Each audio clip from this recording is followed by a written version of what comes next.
안녕하세요. 한해버스입니다. 오늘도 빠르면서 간단하게 뉴스를 분석하겠습니다. 부동산 분양가 상한제 그래서 상승이라고 물음표를 달았죠. 제목을 이렇게 게재했어요. 현재 정부가 분양가 상한제를 다시 꺼내 들었고 결국은 이걸 며칠 안에 공표하겠다라고 얘기를 한 상황입니다. 그래서 결국은 부동산이 과연 어떻게 될 것이냐라는 내용을 설명하고자 제목을 이렇게 게재했습니다. 알람 버튼을 눌러주셔야지 매일 정보가 유튜브 영상에 뜹니다. 이제 내용 시작해 볼게요. 제가 저번에 뭐라고 설명을 드렸어요. 이 부분 중요하다라고 말씀을 드렸죠. 요거 관심 있는 분은 링크 참고 부탁드리겠습니다. 그리고 왜 제가 금리 인하인데 부동산이 상승이 되냐라는 걸 간단하게 설명을 드렸어요. 한국은행이 금리 인하를 추진하고 있죠. 그리고 미 연준조차 이제 금리를 내리는 상황이에요. 이게 결국은 어떤 현상을 발생시킨다. 부동산의 상승을 유발할 수밖에 없다. 자산 값어치의 상승을 유발할 수밖에 없다라고 말씀을 드렸어요. 이렇게 풀리는 금리 인하로 풀리는 어마어마한 돈이 결국 어딘가로는 흘러갈 수밖에 없는 구조니까. 근데 제가 말씀을 드렸죠. 결국은 부동산이나 주식이나 다른 자산 값어치들이 다 오르는데 정부가 결국은 컨트롤하고 억제하는 거는 부동산밖에 없다라고 말씀을 드렸습니다. 왜 주식은 안 하냐? 잘 생각해 보세요. 주식이 코스피가 2,500을 돌파했대요. 2,700을. 그러면 야, 우리나라 경제가 튼튼해서 코스피가 오르는구나. 야, 이거 진짜 좋은 현상이네 라고 얘기하지. 야, 이거 너무 올라가지고 큰일 났다. 야, 이거 막아야 된다 라고 정부가 한마디도 안 해요. 왜? 전 국민이 한 주씩 주식을 갖고 있는 게 아니기 때문에 그렇습니다. 그러니까 코스피가 올라가면 올라갈수록 야, 내가 그때 주식 샀어야 되는데 야, 진짜 배 아프다 라고만 얘기하지 전 국민이 야, 나 이제 이거 계속 돈 넣어야지 투자해야지 라고 얘기를 안 하기 때문에 그런 거예요. 그들만의 이야기다라는 겁니다. 근데 부동산은 얘기가 완전히 달라요. 우리나라는 자산 값어치의 대부분이 부동산에 묶여있는 상황입니다. 이 말은 부동산 가격이 상승하면 전세든 월세든 집을 매매하든 전부 다 연동을 받을 수밖에 없다라는 거예요. 이 말은 부동산 가격이 상승하면 정부가 결국은 컨트롤을 해야 된다라는 겁니다. 그쵸? 왜 컨트롤을 해야 되냐? 뒤에 바로 설명을 할 거예요. 기준금리가 내려가죠. 결국은 어떻게 돼요? 집주인과 투자자들은 더욱더 좋은 상황이 발생됩니다. 반면에 아예 집이 없거나 월세로 살고 있는 사람, 전세로 살고 있는 사람은 애매할 수밖에 없다라고 말씀을 드렸어요. 옛날 80년대 노태우, 전두환 정권 때 집값이 88 올림픽 이후로 계속 상승했을 때 우리나라가 별말이 없었어요. 어느 정도 얘기는 나왔지만 그렇게 큰 우려를 나타내지 않았습니다. 왜? 집값이 상승, 자산 값어치가 상승할 때 국민소득, 그 다음에 경제성장률도 같이 올라갔기 때문에 그래요. 그러니까 결국은 이게 상쇄가 됐단 말이에요. 지금은 그게 안 되잖아요. 왜? 강남 집값이 2배가 뛰었어요. 그런데 국민소득도 2배가 뛰었나요?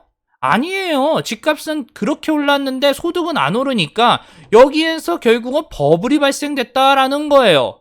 그쵸. 쉽게 설명을 한 거예요. 그러니까 많은 사람들, 내 집이 없는 사람들이 되게 불만이 가속화가 된 거예요.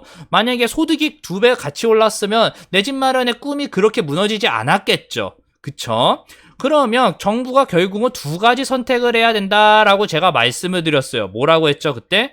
결국은 집값이 올라가는데 자산 값어치가 올라가는데 국민소득도 같이 올라가는 방법. 근데 이게 될까요? 안 되죠. 왜? 경기 하강도 지금 정부가 겨우 억지로 막고 있는 판국인데 어떻게 국민소득을 올려줄 수가 있습니까? 불가능한 얘기예요. 그러면 두 번째가 뭐예요, 결국은? 자산 값어치가 더 이상 올라가지 않도록 억누른다라는 거예요. 왜? 소득이 안 오르니까 자산 값어치가 오르면 버블 현상이 발생될 수밖에 없으니까. 그래서 앞으로도 정부는 집값을 어떻게 해서든지 억누를 수밖에 없다라고 말씀을 드렸습니다. 그쵸? 왜 집값을 정부가 시장 개입을 왜 이따위로 하냐라고 물어보시는 분들한테 대답을 해드리는 거예요. 만약에 집값이 미친 듯이 올랐는데 국민소득도 대한민국이 세계경제 4위, 일본은 이제 앞질러서 없애버리겠습니다 라고 하면 이러지 않아요. 왜? 소득이 그만큼 늘어나는데 무슨 걱정이에요? 상세가 되는데. 근데 그게 안 되니까 이 난리가 나는 거예요, 지금. 다 쉽게 설명했어요. 그러면 오늘 이야기의 핵심으로 이제 가야겠죠. 정부가 왜 분양가 상한제라는 초강력 카드를 꺼내들었냐? 결국 정부가 인정을 한 거예요. 한편으로는 강남 집값이 지금 꿈틀거리고 있다라는 걸요. 많은 분들이 그래요. 강남 집값이 이거 버블이 아니냐, 거품이 너무 많이 낀 거 아니냐. 근데요, 이게 벌써 그 얘기가 나온 지가 10년이 넘었어요. 그래서 여기에 어마어마하게 대출받은 사람들이 이미 여력이 없는 사람들은 나가 떨어졌단 말이에요. 그러니까 10년 동안 정부가 규제를 하든 활성화를 하든 이미 강남에 살 사람들은 벌써 알아서 걸러졌다라는 겁니다. 여기 이 집 살려면 돈이 있어야 돼요. 그리고 두 번째가 이거를 대출로 어느 정도 메꿔야 되는데 그 대출 이자를 갚을 정도로 여력이 있어야 됩니다. 그러니까 여기에 집을 투자한 사람들도 애초에 이 대출을 갚을 만한 여력이 되기 때문에 투자를 하는 거예요. 내가 5억에 대한 대출을 못 갚고 내가 여력이 안 돼서 이자도 못 낼 거면 이미 진작에 없어졌습니다. 이게 여력이 되는 사람들만 여기 있는 거예요, 지금. 그쵸? 이 말은 그게 거품이 꺼졌다 뭐 했다가 문제가 아니라 어느 정도 체력은 있다라는 거예요. 근데 왜 강남 집값이 그러면 꿈틀거리냐? 쉽게 말씀드릴게요. 강남에 살고 싶은 사람들은 정말 많아요. 수요는 진짜 어마어마해요. 근데 여기가 한정적이에요. 왜? 공급이 뻔하니까. 그러니까 공급 대비 수요가 안 맞으니까 지금 집값이 계속 꿈틀거리는 거예요. 이 사람들이 돈이 있기 때문에 돈의 걱정을 안 하고 여기서 산다라는 생각을 하고 투자 개념을 하고 주거 개념을 같이 잡고 있기 때문에 계속 돈 걱정을 안 하니까 집값이 올라가는 거예요. 계속. 돈 걱정하는 사람들이 어떻게 강남에 있습니까? 애초에 대출이자도 못 내고 여기에서 생활 여력도 안 돼요. 그쵸? 쉽게 설명을 했어요. 그러니까 다시 얘기를 돌아가는 겁니다. 강남 집값이 꿈틀댈 거를 이미 정부가 인정한 거기 때문에 분양가 상한제를 꺼내들어서 강남 집값을 어떻게 해서든지 억누르겠다라는 거예요. 왜? 강남 집값이 올라가면 연동돼서 우리나라 수도권 부동산이 강남에 지리적으로 가깝고 위치가 가까운 데부터 올라가면서 여파가 발생되면서 결국은 부동산 가격이 다시 상승할 가능성이 높으니까. 쉽게 설명한 겁니다. 그러면 결국은 이제 정부가 칼을 꺼내들었다라는 거예요. 다 앞에 설명을 했어요. 이거 이해 못하시면 저희가 진짜 뭐라고 설명을 해드려야 될지 모르겠습니다. 이제 넘어갈게요. 그래서 꺼내들었던 게 분양가 상한제인데 이게 당정이 상당히 공을 들이고 있어요. 얘기를 읽어볼게요. 12일 오전 여의도 국회의원 회관에서 회의를 열어서 분양가 상한제 구체적인 내용 그리고 시행 시기를 조율하고 있다라고 합니다. 여기서 확실히 우리가 핵심을 알아야 되는 건 이 부분이에요. 분양가 상한제 등 부동산 대책과 관련돼서 일부 확정되지 않은 가안이 노출될 경우 시장에 막대한 영향을 초래할 수 있는 우려가 있기 때문에 조용히 아주 비공개적으로 얘기를 하고 있다라고 알고 있으면 됩니다. 한편으로는 분양가 상한제가 그만큼 메가톤급이다라는 거예요. 그쵸? 이제 왜 분양가 상한제가 뭐고 요게 어떤 역할을 하고 무슨 부작용이 발생되는지를 이제 설명을 한번 해보겠습니다. 최대한 간단하게 설명을 하겠습니다. 이렇게 강남의 민간 택지가 이렇게 있어요. 근데 집주인들이 여기에 산 이유는 깔끔합니다. 이렇게 쉽게 설명할게요. 5층짜리 집이 있어요. 근데 요게 정부한테 입금을 받아서 용적률이 한 400%가 나왔대요. 그러면 집주인들은 뭐에서 투자 수익을 뽑아내냐? 재개발, 재건축이요. 여기 위에가 여기 이제 새 거가 된 거잖아요. 5층 빼고. 요 나머지 25층을 민간으로 분양하면서 나온 수익을 나눠서 가져가는 거예요. 그쵸? 최대한 기본적으로 설명을 한 겁니다. 근데 문제는 정부가 생각했을 때 이거는 뭐 이해를 해요. 어느 정도. 요게 근데 30억으로 내놨어요. 예를 들면 어마어마한 가격에 이 집주인들 생각을 했을 때. 근데 문제는 요거예요. 아파트 단지가 이렇게 있어요. 여기가 이제 30억 단지가 됐어요. 그럼 이 주변에 있는 여기 B단지는 뭐라고 생각을 하겠어요? 10억을 하고 있었는데 옆집이 드디어 아파트 재개발해서 올렸는데 인피니티 풀도 있고 극장도 있고 뭐 놀이시설 다 있대. 야, 저 집 30억이래. 야, 근데 우리 집이 10억이라고? 옆집인데 바로? 말이 안 돼. 우리 20억으로 이제 삽시다. 라고 하면서 심리적으로 집값이 상승될 가능성이 매우 높다라는 거예요. 이 주변이. 그러면 이게 30억으로 해버렸으니까 주변 집값을 상승시키면 결국은 어떻게 돼요? 강남 부동산 값이 올라갈 거고 그 강남 부동산이 올라가면 수도권에 연동돼 있는 이 집값들이 다 올라간다라는 얘기예요. 그러면 아까 말씀드렸다시피 정부가 이거를 용인할 수 있어요, 없어요? 그게 안 되기 때문에 너 이제 이거 안 된다라고 해서 내놓은 게 분양가 상한제라는 거예요. 왜? 30억이 내놓는다고 했었는데 이거를 너 30억 절대 못 내놔. 너 15억 해라. 라고 해버리는 거예요. 그러면 여기에서 결국은 어떻게 돼요? 강남 집값이 요걸로 인해서 올라가는 거는 최대한 억제할 수가 있게 되는 겁니다. 다만 집주인들이 이제 문제가 발생되죠. 왜? 30억을 내놔야지 내가 요게 새 아파트고 프리미엄이 붙고 내가 요거에 투자를 뭐 5억이든 7억이든 뽑아낼 수가 있는데 정부가 이거를 15억으로 규제를 해버리면 내가 실제 가져갈 수 있는 돈이 1억이다 라고 하면 바로 분양가 상한제 때문에 반토막 이상이 나버리니까 그럼 집주인들은 어마어마한 손실이 발생되니까 그쵸? 요렇게 설명을 하면 될 것 같아요. 그럼 이게 왜 문제냐? 바로 뒤에서 똑같이 설명을 해볼게요. 집주인이 생각했을 때 분양가 상한제로 결국은 어떻게 돼요? 내가 투자 수익을 못 뽑아요. 그러면 집주인은 선택을 해야 돼요. 결국 재개발 재건축을 하는 사람들 입장에선 내가 분양가 상한제를 적용받는 거를 각오하면서 민간 택지를 분양을 할 거냐 말 거냐. 근데 강남은 아까 뭐라고 말씀드렸죠? 여력이 있는 사람들이에요. 이미 투자의 여력이 없는 사람들은 알아서 이미 걸러진 지 오래란 거예요. 그러면 집주인들은 내가 분양가 상한제 적용 안 될 때까지 버티겠다라고 할 수도 있다라는 거예요. 이 말은 뭐냐 결국은 공급이 줄어든다라는 얘기예요. 그쵸? 왜?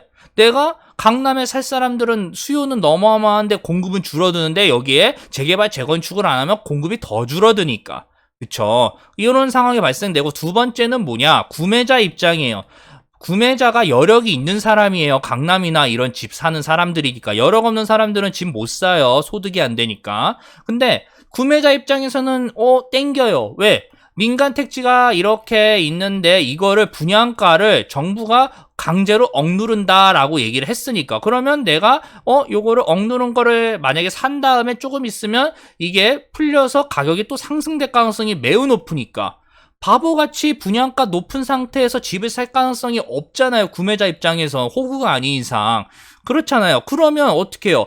분양가 상한제가 적용된 이후 분양되는 민간 택지에만 집을 살려고 한단 말이에요. 한마디로 공급은 줄어드는데 수요는 여기에 몰릴 가능성이 높다라는 겁니다.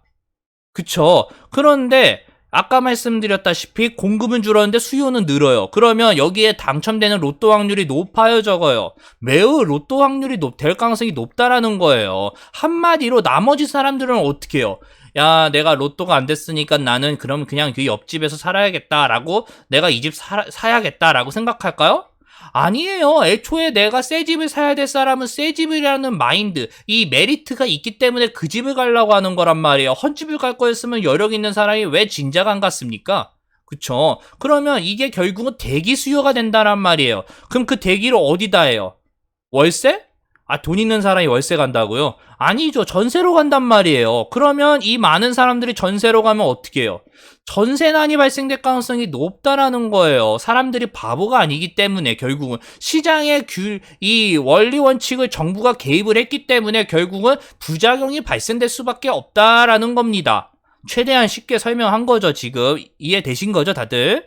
그쵸? 그러면 전세난이 발생되니까 결국은 또 어떻게 돼요?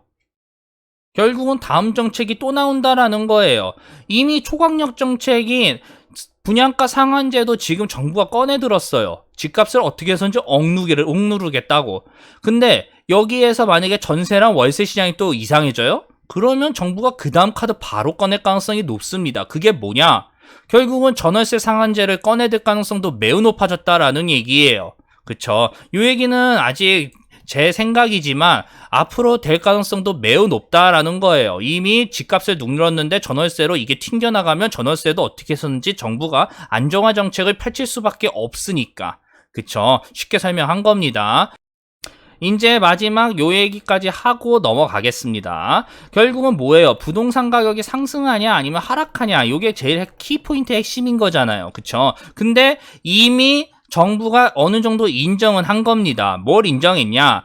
강남 부동산이 조금씩 꿈틀거려서 상승한다라는 거를 이미 인정을 한 거예요. 한편으로 바로 부동산 가격이 그렇기 때문에 연동돼서 앞으로도 오를 가능성이 매우 높다라고 정부가 판단하고 있습니다. 그래서 분양가 상한제를 지금 꺼내 들었던 거예요. 결국은 이게 먹힐지 안 먹힐지는 좀 있으면 보면 알겠지만 결국은 완전히 조금씩 서서히 상승하는 거는 가능하지만 이제 엄청나게 튀어 올라가는 거는 역시 정부가 용인하지 않겠다라는 걸 우리가 여기에서 확인할 수 있다라는 겁니다. 그쵸? 그러니까 결국은 부동산이 완만한 우상향을 하는데 정말 크게 상승하는 거는 매우 어렵다라는 얘기예요. 한편으로는 그런 얘기 하시는 분들이 있어요. 이 정책을 통해서 부동산이 만약에 하락하면 어떻게 될 거냐?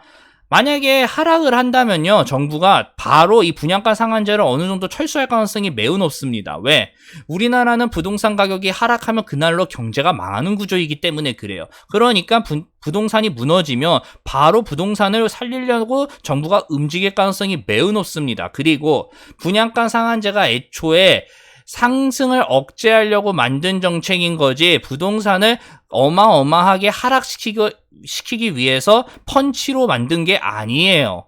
그쵸? 쉽게 설명을 한 거예요. 그러니까 오늘 부동산 분양가 상한제 그리고 상승을 할 건지 말 건지에 대해서 다 설명을 한 겁니다. 결국은 기준금리 인하로 인해서 다시 한번 자산가치 상승이 될 가능성이 매우 높고 이미 가능성이 있어요. 그래서 정부가 지금 부동산 정책을 꺼내들었던 거죠. 그런데 주식이나 부동산 중 부동산만 잡을 가능성이 매우 높습니다. 이미 우리는 그걸 보고 있고요. 강남 부동산이 조금씩 꿈틀거리고 있다는 건 이미 얘기했습니다. 대출로 이미 쪼이고 쪼여들고 또 걸러지고 걸러졌어요. 그동안 10년 동안 여력 없는 사람들은 강남에서 떠났어요. 이미. 이 말은 강남권은 앞으로도 체력이 매우 높다라는 거예요. 그래서 강남 부동산은 역시 계속 우상향을 하고 있는 상황이다라는 겁니다. 한편으로는 이게 뭐냐? 금리 인하랑 집주인 대출 부담 경감을 한 상황인데 분양가 상한제를 꺼내들면 결국은 새 아파트에 대한 수요가 매우 많아지는데 공급은 어쩔 수 없이 적어진다라고 말씀을 드렸어요. 집주인들이 결국은 다 알고 있기 때문에 이 말은 결국 서울이랑 일부 지역의 아파트 전세가 다시 올라갈 가능성이 매우 높다라는 거예요. 그럼 뭐예요? 전세난이 다시 아파트 시장 위주 서울 지역 주변들 얘기하는 거예요. 결국은 다시 전세난이 될 가능성이 매우 높아지니까 만약에 정말 전세난이 온다면 결국은 초강력 카드인 분양가 상한제도 꺼내든 마당이기 때문에 전월세 상한제도 결국은 꺼낼 가능성이 매우 높아지는 거예요. 그렇죠? 쉽게 다 설명을 한 겁니다. 여기까지 하겠습니다. 이 내용 좋다, 괜찮다 라고 생각하시면 다들 아시죠? 구독 버튼 부탁드릴게요. 저는 매일 유튜브 업로드를 하기 때문에 구독 눌러주시고 알람 버튼을 키셔야지 정보가 매일매일 전달이 됩니다. 웬만해서는 매일 올려요. 감사합니다. 여기까지 하겠습니다.